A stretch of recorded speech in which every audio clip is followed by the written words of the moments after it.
안녕하세요. 부자되는 맥스TV의 맥스테디입니다.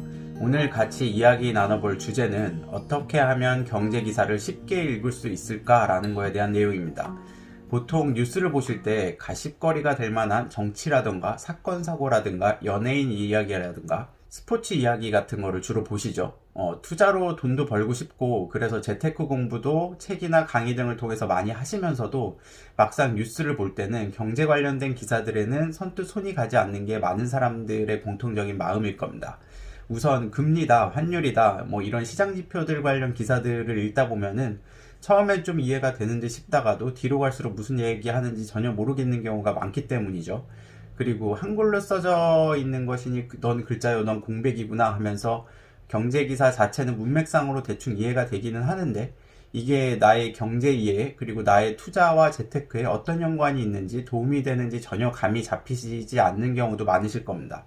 그래서 막상 제대로 하고 싶어도 접근하기가 어려운 것이고 경제기사 쉽게 읽기 이런 주제로 한 책들도 많이 나오는 거고 이러는 게 이런 이유 때문이겠죠. 하지만 막상 어느 정도 틀만 잡고 나면 경제기사를 조금씩 이해하게 되면 세상 돌아가는 것이 조금씩 보이면서 점점 더 재미있어지게 되기 때문에 경제기사를 읽는 틀을 좀 잡으신 다음에 계속 읽는 거를 추천을 드리고요. 재미를 붙이신다면 이후에는 뉴스를 보실 때 경제기사부터 찾아보시게 되실 수도 있다는 겁니다. 자연스럽게 세상 흘러가는 것도 알게 되고 돈도 벌게 되고 일석이조인 거죠. 지금 경제기사가 어렵다고 해서 경제기사 재밌게 보는 사람들을 바라보시는 것이 마치 어렸을 때 나는 재미있는 만화책이나 게임 같은 걸 보고 싶고 하고 싶은데 아빠는 맨날 뉴스가 재밌다고 하면서 신문이나 텔레비전으로 뉴스데스크 같은 걸 보고 계셨죠. 전혀 이해를 하지 못했던 상황이 생기셨을 텐데 이런 거랑 같은 심정이라고 보시면 될 겁니다. 자, 그럼 경제기사를 어떻게 하면 쉽게 읽을 수 있을까요? 저는 경영학을 전공을 했고 이전 직장인 회사에서도 삼성전자에서도 재무팀에 있으면서 관리회계를 했었고 카이스트 금융공학 전문대학원을 나왔고 그리고 지금은 외국계 은행을 다니고 있고 재테크에도 관심이 많기 때문에 관련 책도 굉장히 많이 보고 있습니다. 유튜브까지 하고 있으니까 더 많이 공부를 하고 있겠죠. 이러니 웬만한 기사는 그냥 봐도 이해가 되긴 합니다.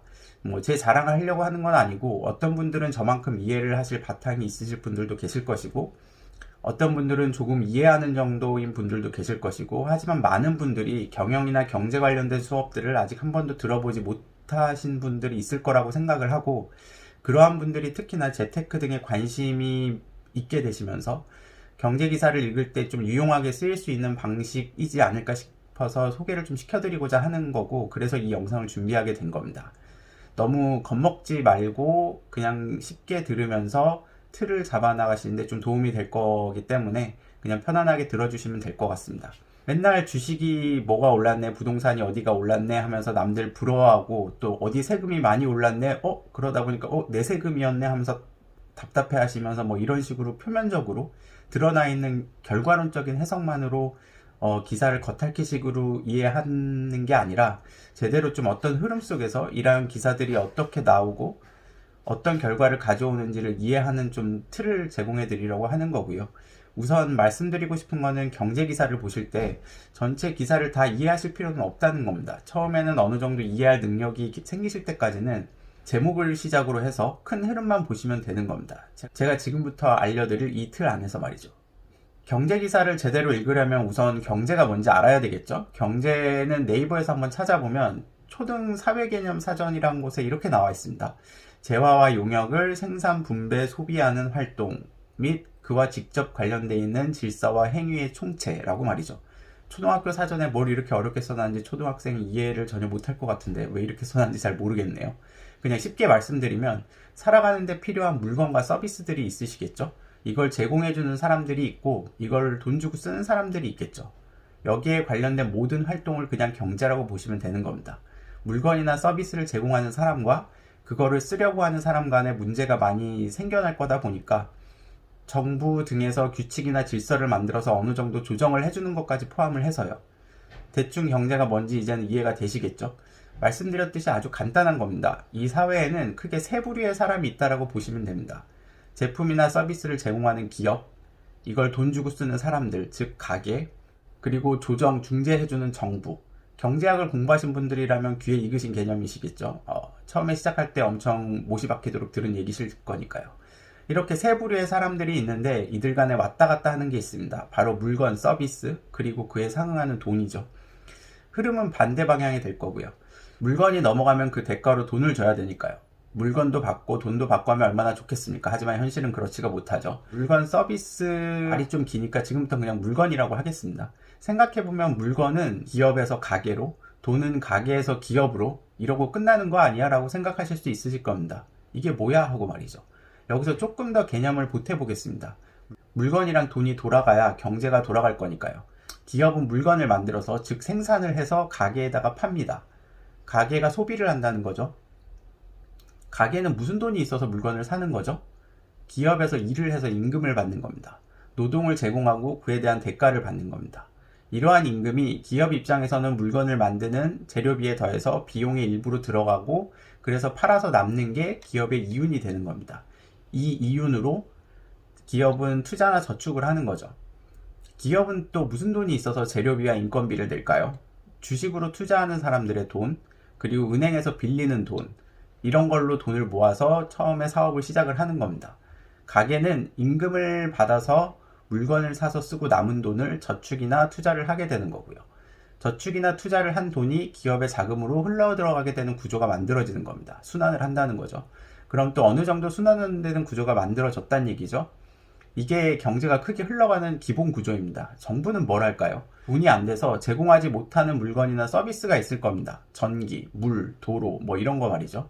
이러한 공공 서비스들, 뭐 이런 것들을 포함을 해서 정부만이 제공해 줄 수 있는 거를 제공을 해주면서 기업이나 가게에 손해가 나면서까지 어느 정도 싸게 제공을 해주는 겁니다. 이익이 날려고 하는 사업이 아니다라는 거죠. 그럼 이런 제품이나 서비스는 무슨 돈으로 정부가 하는 걸까요? 여러분이 정말 싫어하는 세금으로 하기도 하고, 정부가 돈을 빌리거나, 또 정확하게는 한국은행이 돈을 그냥 찍어내서 하기도 합니다. 필요로 하는 제품이나 서비스는 한정적인데 정부가 돈을 막 찍어내게 되면 사회에 돈이 너무 많아지게 돼서 돈이 아니게 되게 되죠. 그러면 제품이나 서비스 가격이 올라가는 인플레이션이 발생을 하는 거고요. 요거는 여담이고, 이게 제가 말씀드린 세 주체 간의 큰 틀이라고 보시면 됩니다.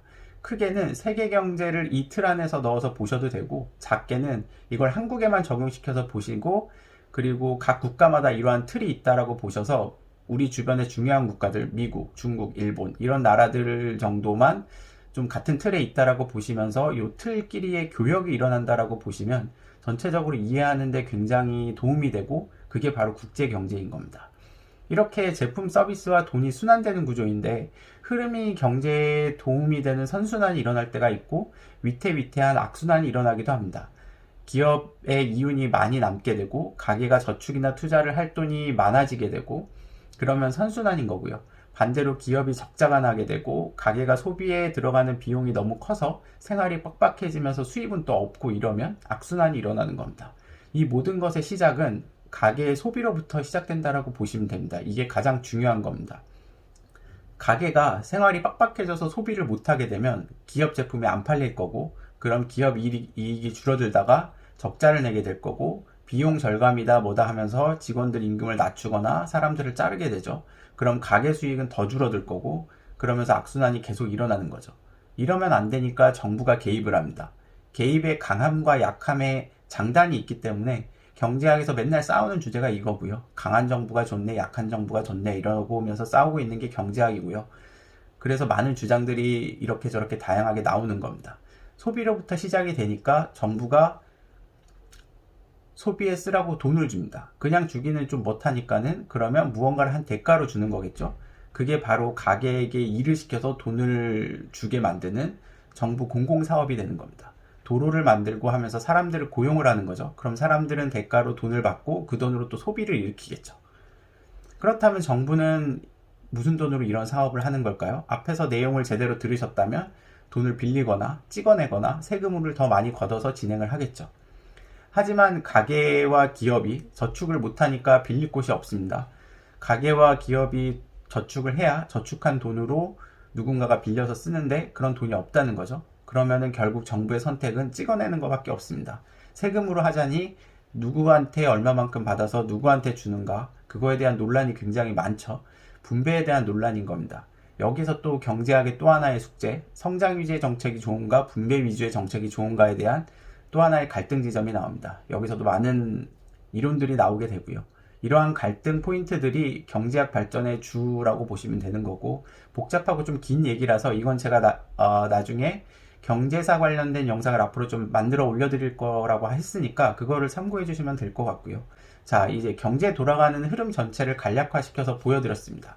자, 그럼 이제 이론은 알았으니까 실전으로 들어가 볼까요? 여기에서 필요한 게 하워드 막스가 투자에 꼭 필요하다고 했던 2차적 사고방식입니다. 경제 현상을 볼 때 그 현상만을 생각하는 1차적 사고가 아니라 그 다음까지 생각하는 2차적 사고방식이 필요하다는 거죠. 간단하게 예를 들어서 설명을 드리면 1차적 사고는 코로나 등으로 경기가 안 좋다고 하네 주식을 팔아야 되겠다라는 게 1차적 사고인 거고, 2차적 사고는 경기가 안 좋다고 하니까 돈을 더 풀겠네? 그러면은 주식을 사야지 라는 것이 2차적 사고방식인 겁니다. 그럼 실제 기사들을 좀 볼까요? 보면서 어떻게 생각해야 되는지 말씀드리는 게 더 이해가 편하실 것 같고요.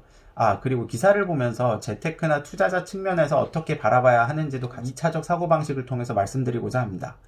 오늘 매일경제 사이트에 들어가 보니까 항공업계 관련된 기사가 제일 먼저 나오네요. 우선 제목을 볼까요? 알바 전전 항공승무원 기한 없는 휴직에 이젠 버틸 힘 없다.